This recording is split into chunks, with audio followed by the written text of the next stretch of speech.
যশোর জেলা ছাত্রলীগের যুগ্ম সাধারণ সম্পাদক আশিকুর রহমান হৃদয় ও মাসুদ হাসান কৌশিকের আয়োজনে যশোর সদর উপজেলা পরিষদের নবনির্বাচিত চেয়ারম্যান ও যুবলীগ নেতা তহিদ চাকলাদার ফন্টুর সুস্থতা কামনায় দোয়া মাহফিল অনুষ্ঠিত হয়েছে।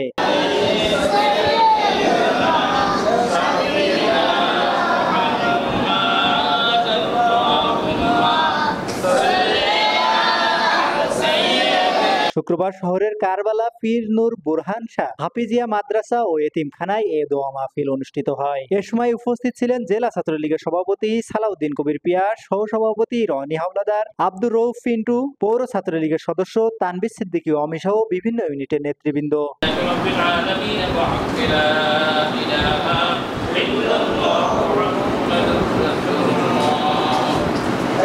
ডেস্ক রিপোর্ট, সমাজের কথা।